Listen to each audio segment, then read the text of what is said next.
Ce soir, plus précisément, comment se reconvertir vers les métiers du cheval.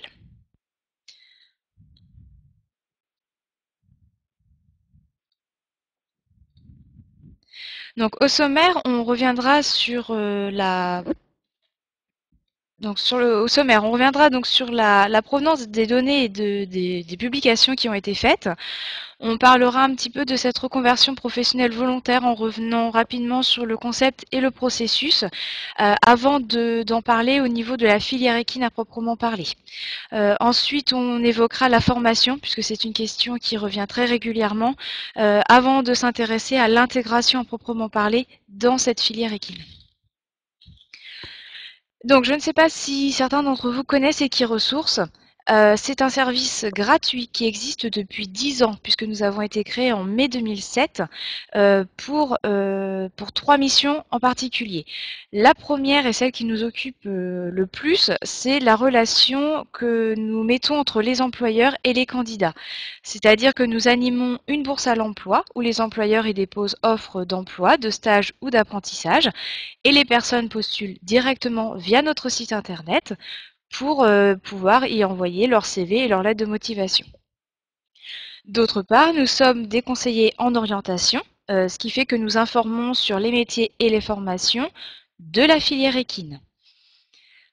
Et en fait, donc ce travail de terrain nous permet également de mettre en place, depuis 2010, un observatoire pour analyser les tendances de l'emploi et de la formation. Pour faire court, cet observatoire est un petit peu le thermomètre du marché du travail dans la filière équine. Et alors, justement, donc, à la fois ce côté conseiller en insertion et ce côté conseiller en orientation, on a pu se rendre compte que nous avions une forte augmentation du nombre de demandes d'informations concernant les reconversions. Chaque année, nous avons de plus en plus de demandes de projets professionnels de personnes issues de d'autres branches professionnelles souhaitant travailler en lien direct avec le cheval. C'est vrai que sur cette présentation, je ne vais parler que des métiers en lien direct avec le cheval, c'est-à-dire tout ce qui concerne les soins, l'enseignement, monter à cheval, etc. On ne parlera pas ici de métiers plutôt bureautiques, dirons-nous. D'autre part, nous avons aussi des relations avec les centres de formation, notamment les centres de formation continue, qui nous ont fait part aussi de leur augmentation du nombre d'effectifs dans leur classe. Finalement, on est venu à se demander pourquoi les personnes veulent se reconvertir dans la filière équine, comment les accompagner au mieux, et surtout qu'en pensent les employeurs. Est-ce que l'insertion est facile, réalisable ou non? Et puis l'offre de formation finalement est-elle adaptée à ces nouveaux profils, on va dire. Donc, pour répondre à cette question, nous avons réalisé une étude sur 2 ans, qui a commencé en 2015, via un mémoire de fin d'études que j'ai réalisé à l'occasion d'un master en ingénierie de formation. Et cette étude se termine, j'ai envie de dire, un petit peu avec vous ce soir, puisque c'est l'aboutissement. Et donc, en fait, on a voulu, durant ces 2 ans, étudier 3 volets.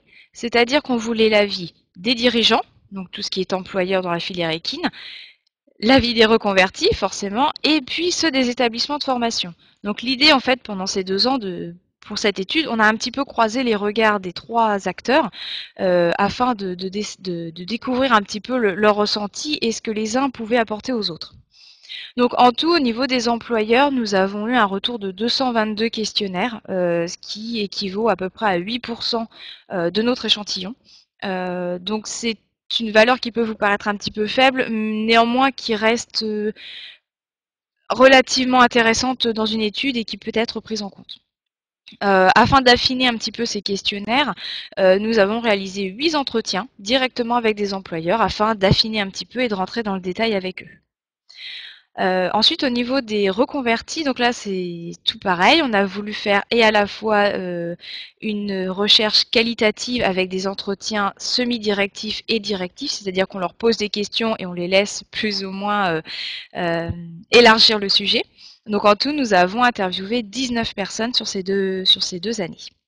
Et ensuite, nous nous sommes basés sur 236 CV de reconvertis et 193 demandes qui ont été faites entre 2015 et 2017 auprès des conseillers d'Equiresources. Quant aux établissements de formation, il y en avait 141 établissements qui proposaient de la formation continue. Finalement, ce sont 15 entretiens directifs qui se sont déroulés en 2015 par téléphone avec des formateurs qui sont habitués au profil des reconvertis.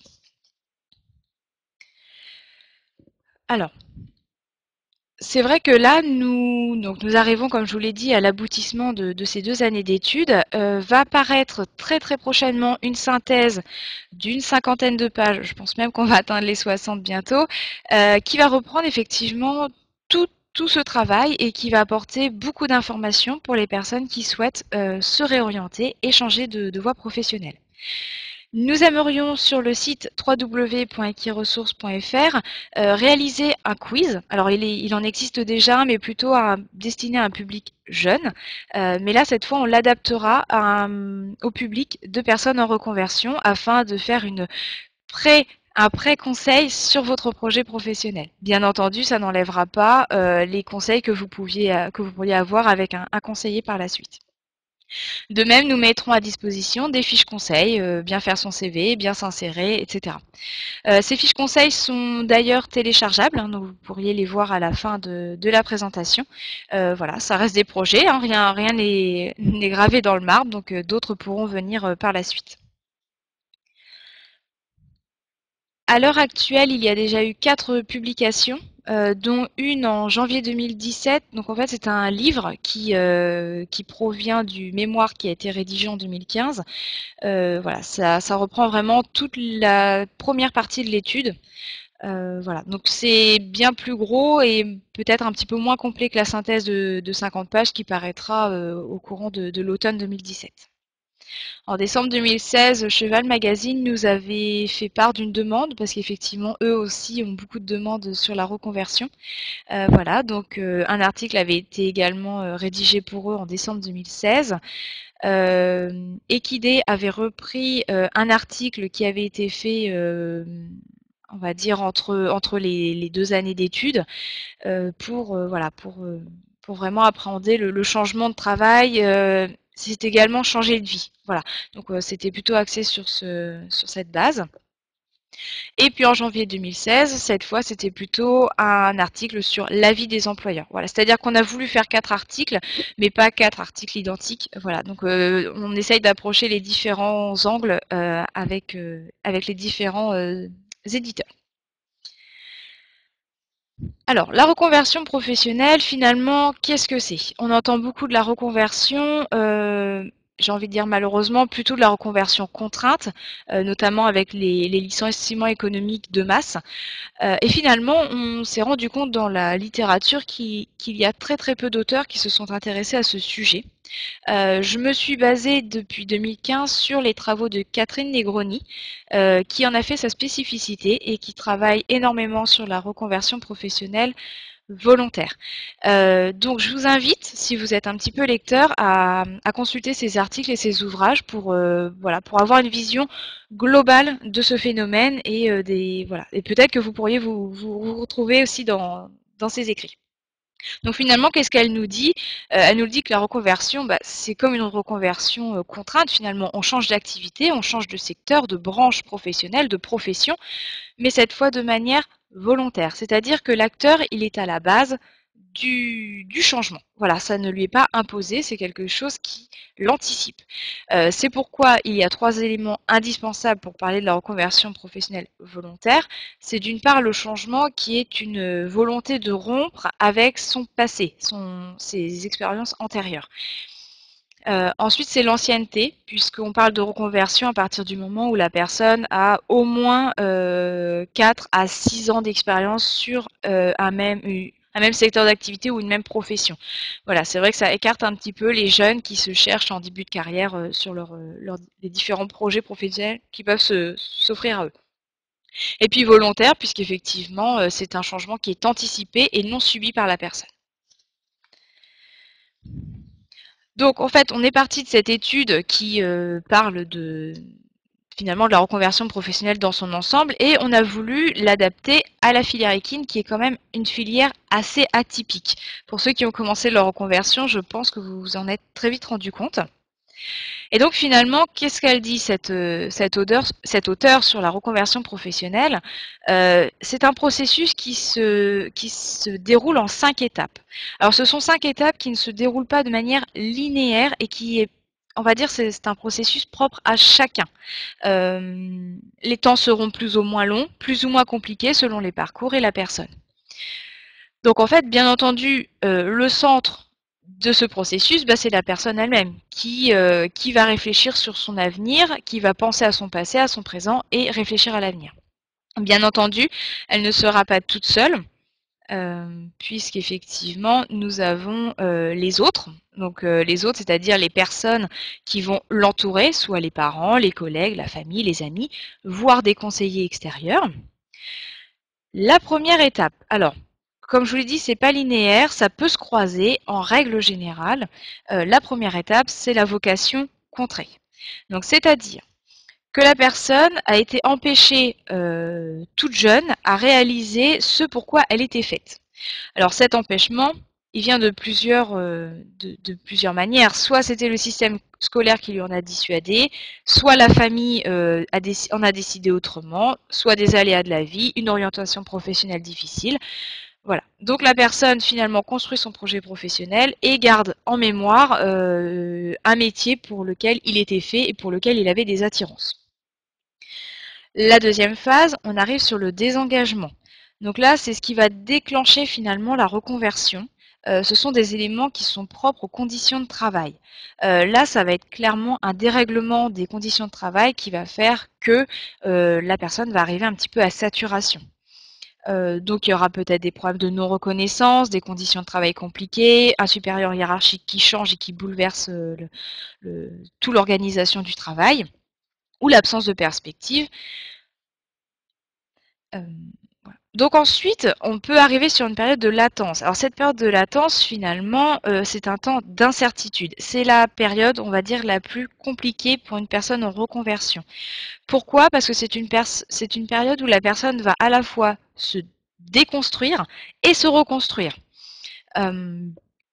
Donc finalement, il y aura plusieurs phases, c'est-à-dire que la personne partira d'un moment où ses conditions de travail étaient satisfaisantes, au moment où un jour elles ne le sont plus. Donc finalement, il y a une tension qui se met en place, une mise à distance avec son travail. Et au moment où elle décidera d'en parler avec une tierce personne, donc on en revient aux autres ici, finalement, voilà, à partir du moment où quelqu'un va dire à une autre, je n'en peux plus de mon travail, je souffre, je n'ai plus envie de me lever le matin, je ne trouve plus d'intérêt dans ce que je fais, finalement, elle va attendre de ce dialogue bah, une solution, une attente, une anticipation. Et du coup, la personne sera un petit peu à l'affût de ce qui peut se passer et ce qui pourra lui être proposé. Ce qui l'amène sur la phase active, où finalement une proposition, une opportunité sera vue comme un élément déclencheur de cette reconversion. Et c'est aussi le moment où la personne va un petit peu peser le risque, notamment dans la filière équine, où là on va peser le risque, est-ce que je me permets de gagner un petit peu moins d'argent, est-ce que je dois déménager, est-ce que ma famille va accepter que je travaille le week-end par exemple. Donc c'est une période qui peut être plus ou moins longue, plus ou moins difficile, et c'est surtout une période qui va soit aboutir à une reconversion, soit finalement se terminer, puisque la prise de risque sera trop importante pour la personne. Ce qui nous amène à la bifurcation, où là, clairement, on est sur la prise de décision, avec les événements déclencheurs. Voilà, donc ça peut être, voilà, on a envie de se reconvertir, et puis on apprend que l'entreprise commence à licencier des personnes. On va profiter de cette opportunité, entre guillemets, pour se dire, il est temps, c'est un signe, je vais changer de voie professionnelle. Ou alors, une maladie, ou un enfant qui s'en va de la maison, ou un déménagement qui s'annonce. Ça peut, voilà, c'est vraiment propre à chaque personne, donc il n'y a pas de règle. Ça peut être aussi les autres, hein. Je vous rappelle que c'est un processus qui est assez long et délicat. Il faut savoir s'entourer de personnes et ne pas affronter ça tout seul. Et donc la bifurcation se réalise au mieux quand la personne est très très bien entourée et qu'elle a le soutien de son entourage. Ensuite, du coup, on arrive à cette dernière période qui est le réengagement, finalement, où là, la période va être plutôt positive pour la personne. C'est une nouvelle voie qui lui convient mieux et la mise en œuvre du projet se fera tout en prenant en compte la réalité du métier. C'est-à-dire que là, on peut être dans un temps de rêve, d'imagination, de projet. On va un petit peu s'emballer, si vous voulez. Puis finalement, quand on va vraiment s'engager, on va prendre en compte les réalités du métier. C'est vraiment un moment où on rompt avec le passé et on voit une issue professionnelle. Voilà, ça va être le réengagement fait partie aussi du moment où les personnes vont rentrer en formation. Donc, voilà, ça c'était un petit peu le constat de départ qui vaut pour toutes les personnes en reconversion. Et nous, on s'est dit, bon, très bien, en cas général, ça se passe comme ça. Dans la filière équine, qu'en est-il? Il en est de même. Voilà, c'est ce que l'étude a révélé, c'est-à-dire que c'est une reconversion classique qui suit le même processus. Néanmoins, il y a un facteur supplémentaire à prendre en compte, c'est celui du rapport à l'animal. Parce qu'effectivement, donc on se réoriente vers un métier avec du vivant. Et donc, à partir de ce rapport à l'animal, on a pu découvrir trois profils. Le premier, la reconversion professionnelle volontaire, que j'ai mis RPV pour gagner un petit peu de place. Donc, la reconversion professionnelle volontaire progressive, ce sont finalement les personnes qui ont toujours été en contact avec les chevaux. Et la passion, finalement, elle prend le pas sur tout le reste. Donc, c'est une reconversion qui se réfléchit depuis de longues années et qui se prépare dans le temps. Et ces reconvertis, finalement, ils profiteront d'une opportunité ou d'un moment plus propice pour lancer leur projet. Contrairement donc à la reconversion soudaine, où là on est sur des personnes qui ont eu un contact avec les chevaux plus jeunes, qui ont dû interrompre pour des raisons professionnelles, familiales ou autres. Et puis finalement, il y a un élément déclencheur, il y a un problème au travail qui fait que les souvenirs d'enfance et les bons rapports qui se sont passés avec le cheval va faire que subitement ils ont envie de redécouvrir ça, de retravailler avec les chevaux. Et là par contre on est sur une réflexion qui est beaucoup plus longue puisque la prise de risque finalement, au moment de peser le pour et le contre, s'il y a trop de contre, trop de contre, trop de contraintes, finalement la personne va se dire non, je vais pas me reconvertir vers les chevaux, mais par contre, je vais plus m'orienter vers les chevaux de manière, on va dire, amateur. Voilà. Donc c'est vrai que on est sur un petit peu plus d'échecs dans ce cas-là que sur la reconversion progressive. Ensuite, la reconversion découverte, là, on est sur des personnes qui aiment bien les animaux en général et qui un jour s'intéressent un petit peu au cheval, un petit peu à son environnement et se disent bah ouais pourquoi pas, ça doit être sympa de travailler avec les chevaux.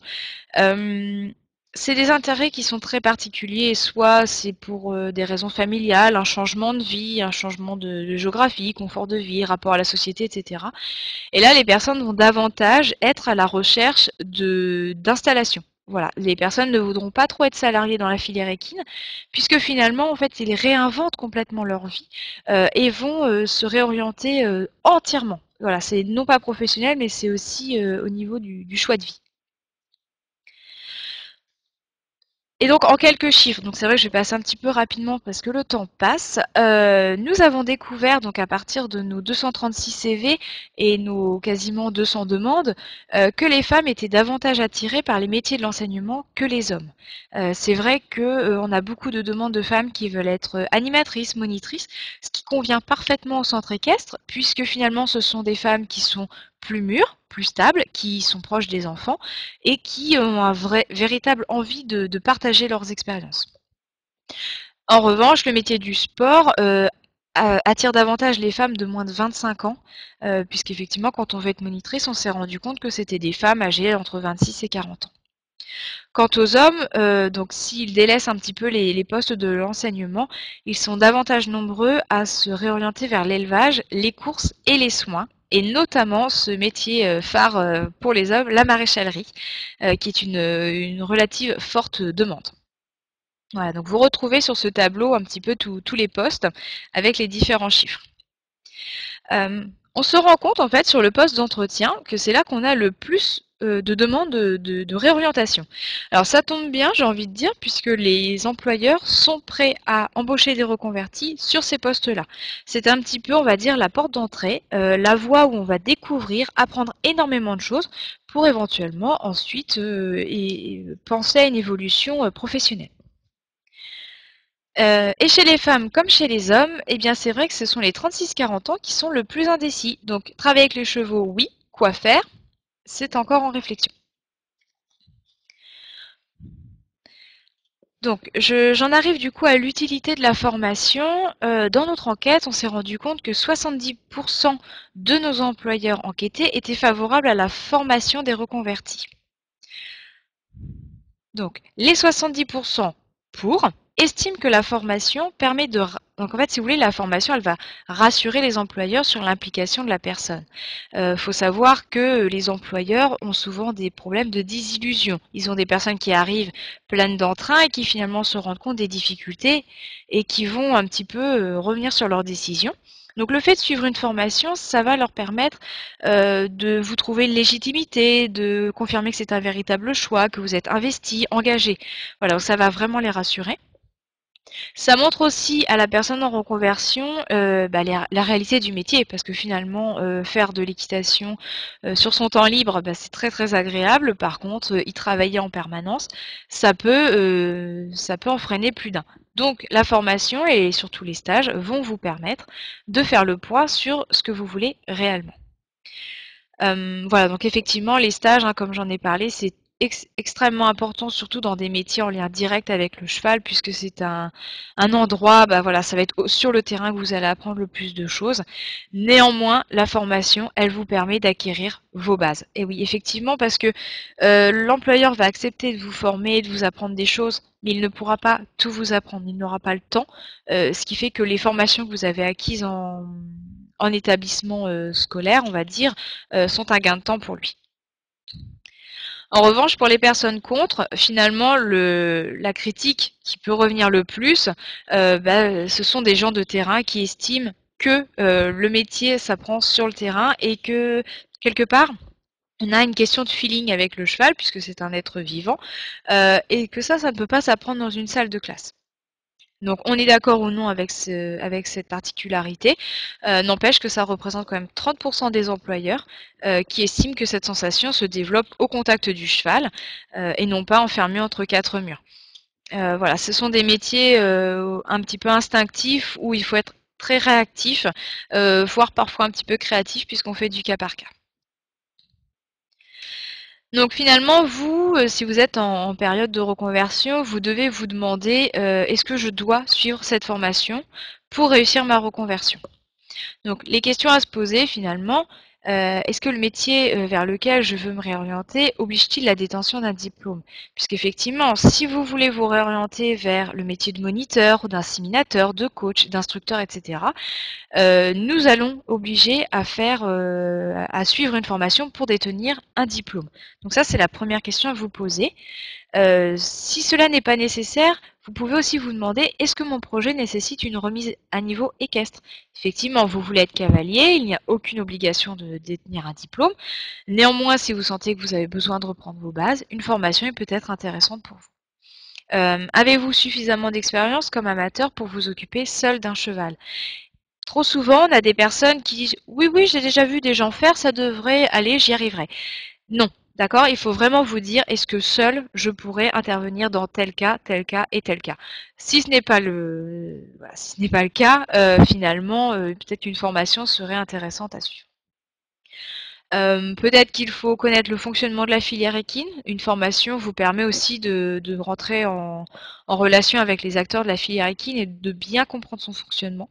Et puis, est-ce que vous avez besoin de vous rassurer sur votre projet? Je vous rappelle que la plupart des personnes en reconversion sont encore un petit peu hésitantes sur la voie qu'ils doivent choisir.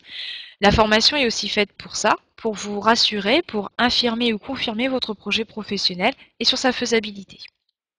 Je pense notamment aux personnes qui veulent s'installer. Les avantages de la formation, donc c'est intégrer des connaissances pour exercer en sécurité et en autonomie, consolider son réseau professionnel, puisqu'en réalisant des stages, eh bien finalement vous allez créer votre nouveau répertoire professionnel, et vous allez conforter également votre projet. Les limites de la formation, et c'est vrai que quand on est actif, alors ça va être la durée. Ce sont des formations qui peuvent être longues, qui peuvent être loin de chez vous. Je vous mets en garde sur la reconnaissance du diplôme. Effectivement, les formations à distance, c'est très attirant. Mais finalement, j'ai envie de vous dire, les formations qui vous proposent d'être éleveur à partir de quelques heures derrière votre ordinateur, ce n'est pas crédible. Ce n'est pas crédible, ce sont des formations qui sont souvent très coûteuses et qui ne sont absolument pas reconnues par les professionnels. Donc attention, quand on s'intéresse un petit peu à la formation à distance, vérifiez bien la légitimité de ces formations et de leur impact sur le marché du travail. Quant au financement, pensez que vous avez plusieurs possibilités avec le CPF, le CIF, Pôle emploi sur les formations courtes, les régions sur la formation longue, les fonds européens et puis éventuellement l'autofinancement. Donc finalement, quand vous pensez à la formation, vous pensez aussi au coût. Donc c'est pour ça que ça nécessite d'autant plus une réflexion lorsque vous prenez la décision de vous orienter. Comme je vous l'ai dit, se réorienter vers la filière et se réorienter tout simplement, c'est un processus qui est long et délicat où la personne est au centre et se remet extrêmement en question et ça peut être des périodes très délicates. Donc surtout, accompagnez-vous d'un professionnel et parlez-en autour de vous. 3 dispositifs qui sont assez adaptés à la filière équine vous sont proposés avec la VAE, le bilan de compétences et la période de mise en situation au milieu professionnel. Alors si vous connaissez les deux premiers, celle-ci est peut-être un petit peu moins connue. Finalement, ce sont des stages où vous avez comment dire, vous avez une possibilité d'aller dans une entreprise sous couverture de Pôle emploi et vous pouvez découvrir le métier que vous souhaitez, voilà, sous couverture. Ça vous permet de vous mettre un petit peu en condition réelle d'activité. Ensuite, il faut prendre en compte la réalité du métier de la filière. On a beaucoup d'employeurs en fait qui craignent de recruter des professionnels, des reconvertis, puisqu'ils se disent qu'ils sont un petit peu rêveurs et qu'au bout de quelques jours, ils se rendent compte que c'est compliqué, qu'ils n'ont pas leur week-end, que les jours fériés ils travaillent, que le soir ils finissent tard, le matin ils commencent tôt, et donc on a beaucoup d'abandon de projets. Donc pensez vraiment et prenez en compte toute la réalité du métier vers lequel vous vous orientez. Sur votre CV, trop souvent, on a des personnes qui ne mettent pas d'informations en disant bah, de toute façon, ça ne va pas intéresser l'employeur. Eh bien non, parce que finalement, beaucoup d'employeurs et la plupart en fait sont intéressés par les profils des reconvertis de par leurs expériences antérieures. C'est-à-dire qu'ils vont se servir de vos acquis pour améliorer finalement finalement améliorer la gestion de l'entreprise. Donc, adaptez votre discours quand vous êtes avec un professionnel. Ne parlez plus comme un projetez-vous comme un professionnel et mettez en avant toutes vos activités, même si elles vous paraissent minimes. Vous avez peut-être fait des stages, des activités de bénévoles, des expériences extra-professionnelles avec le cheval.